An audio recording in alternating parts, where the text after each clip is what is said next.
के साथ प्रोफेसर खलील रहमान आदमी साहब के बचपन के दोस्त हैं और मकतूबात खलील के मुरत्तिब भी हैं। इस हैसियत से उनकी शख्सियत की अहमियत बहुत बढ़ जाती है, ख़ास तौर से उर्दू के तलबा और स्कॉलर्स के लिए। अगली जो किताब है वो मौलाना अब्दुल रहमान नासिर इस्लाही शख्स व शख्सियत, और इस पर इजहार ख्याल के लिए प्रोफेसर अब्दुल अजीम इस्लाही साहब को मैं दावत देता हूँ कि वो आएँ और अपने तासुरात का इजहार फरमाएँ। प्रोफेसर अब्दुल अजीम इस्लाही साहब का असल मैदान मासियात है। वो इस्लामी मासियात के उस्ताद रहे हैं जद्दा किंग अब्दुल अजीज यूनिवर्सिटी में, और इस वक्त वो इदारा उलूमुल कुरान के सेक्रेटरी और मजल्ला उलूमुल कुरान के लीडर हैं। आप अपनी बात। अस्सलाम वालेकुम। बिस्मिल्लाहिर्रहमानिर्रहीम वस्सलातु वस्सलामु अला रसूलिल्लाह। हाज़िरीन किराम, मैं अल्लाह का शुक्र अदा करता हूँ कि मुझे आपसे मुलाकात का मौका मिला, और इसीलिए मैं मुंतज़मीन का भी शुक्रगुज़ार हूँ।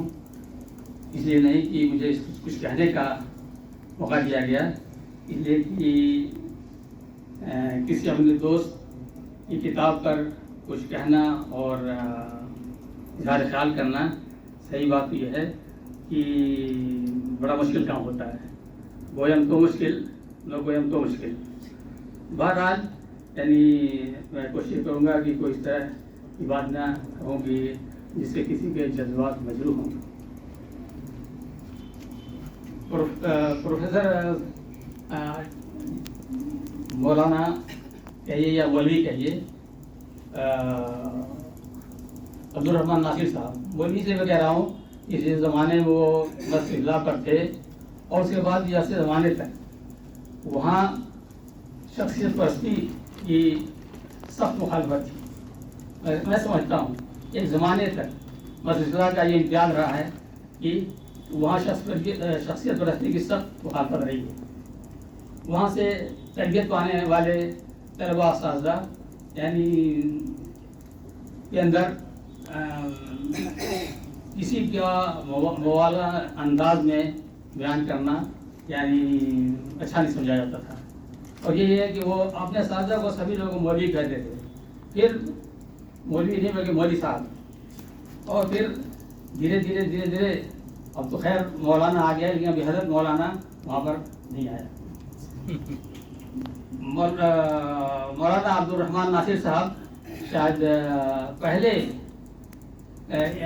शख्स और आलिम होंगे जिन्होंने कि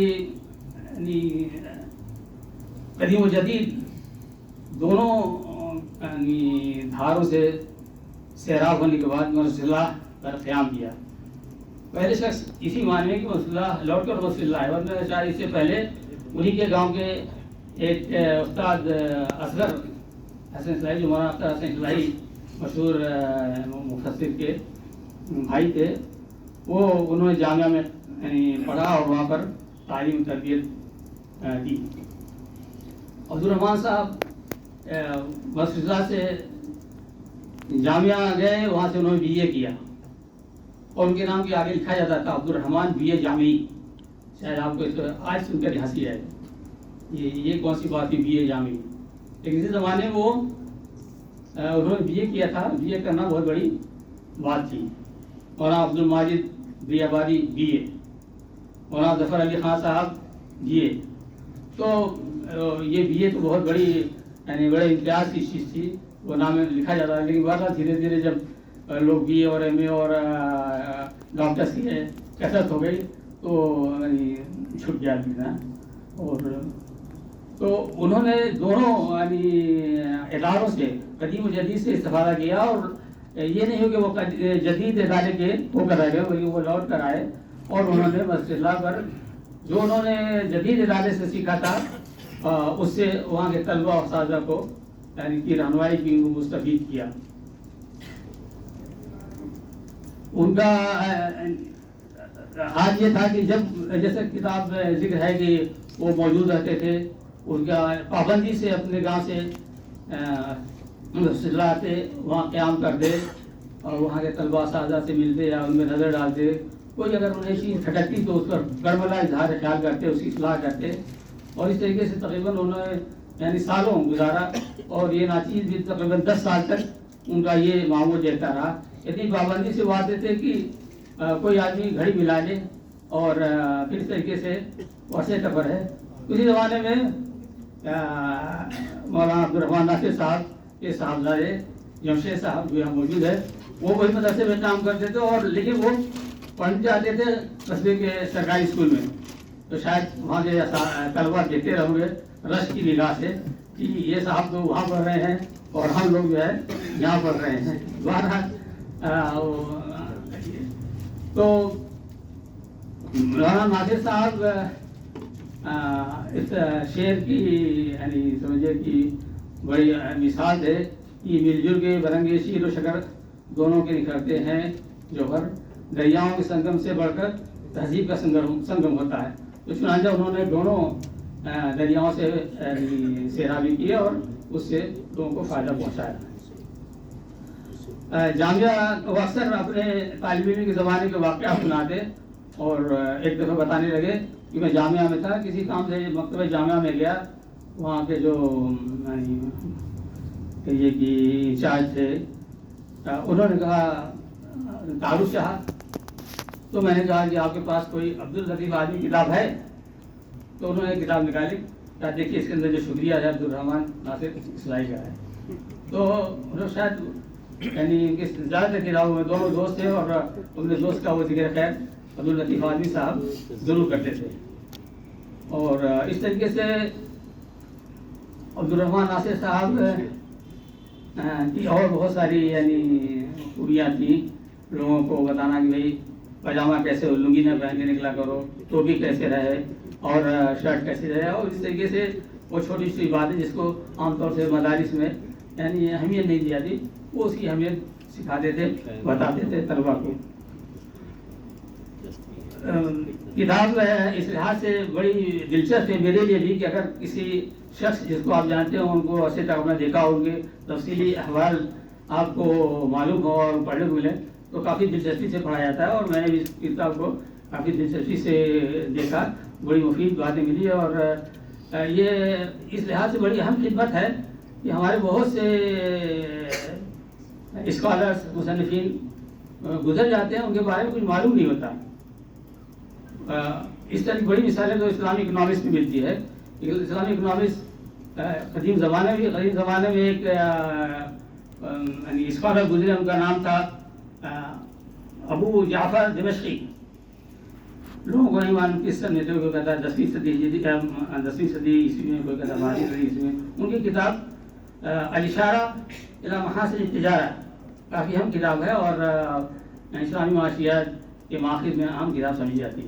اسی طریقے سے حال کے اسکالرس میں پہلی کتاب جو اسلامی پبلک فائنانس کے لکھی گئی وہ ایک اسکالر ایس اے صدیقی. میں نے بہت تلاش کیا کہ ان کے تفصیلی حالات مل جائیں لیکن نہیں مل سکا. اسی طریقے سے پہلی کتاب جو اسلامی بینکنگ اور انٹرسٹ میں لکھی گئی وہ انور اقبال قریشی کی تھی، جو حیدرآباد یونیورسٹی میں پروفیسر تھے. ان کے بارے میں ابھی تک مجھے حالات نہیں معلوم تھے، حالانکہ میں نے ان کا زمانہ بہت قدیم نہیں ہے. بہت میں نے پاکستانی دوستوں سے پوچھا کہ ان کے حالات بتائیے، مگر نہیں کوئی بتا سکا. تو اس لحاظ سے یہ کتاب بڑی اہم ہے، اور ضرورت اس بات کی ہے کہ کتاب کو یعنی پھر سے پڑھا جائے اور اس پہ تبصرے آئیں اور لوگ اس کو جانیں سمجھیں. اور بہتر ہوتا کہ کتاب کو پتہ نہیں انہوں نے اپنے یعنی معاصرین اور دوستوں اور اسکالرس میں اس کا مسودہ دکھلایا نہیں دکھلایا، لیکن ہمارا یہ ہونا چاہیے طریقہ کی کوئی چیز شائع کرنے سے پہلے بہتر ہوگا کہ اپنے دوستوں احباب اسکالرس کو دکھائیں. اس سلسلے میں میں اپنے استاد ڈاکٹر محمد نجات اللہ صدیقی کا ذکر کروں گا کہ وہ کوئی چیز لکھتے تھے تو نہ صرف یہ کہ اپنے قریب کو دکھلاتے تھے بلکہ اپنے شاگردوں کو بھی دکھلاتے تھے. ہو سکتا ہے کسی کے بعد کوئی چیز آ جائے، تو یہ ہمارا طریقہ ہونا چاہیے. اور شاید پڑھنے کے بعد تھوڑی سی اس سلسلے میں کمی محسوس ہوتی ہے، واللہ عالم، کہ اگر کچھ اور لوگوں نے اسے دیکھا ہوگا مسودہ خاص طریقے سے جو سلسلہ سے متعلق تھے، جو ان کے جاننے والے تھے، تو بہت سی جیسے ہمارے پیشرو مقرر نے کچھ باتوں کی طرف اشارہ کیا، شاید اس طرح کی خامیاں اس کے اندر नहीं होती। बस दो चीज़ों की तरफ मैं इशारा करूँगा आखिर में, अगर वो किसी तरीके से उसकी तस्वीर हो सके। एक तो ये कि जो है वो उन्होंने हाजी रशुद्दीन को मौलाना फराही का बेटा लिखा है, जबकि वो भाई थे, जो मरसिला के नाजिम हैं इस ज़माने में मौलाना फराही के बाद। तो इसका गलबन उनको एहसास है, उन्होंने देख लिया है। एक दूसरी गलती मौलाना अख्तर हसन इसराई की जो है, जो उन्होंने 1985 लिखा है, उसमें शायद फिगर उलट पड़ गए हैं, 85 के बजाय 58 है। और बहुत बहुत शुक्रिया मुझे हम कलामी का मौका देने का, और राय ऑर्गेनाइजर्स का और आप सबका।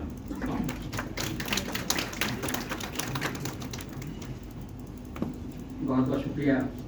और अगली किताब का मौजूद भी मजहब शाही है कि बानी अगरचे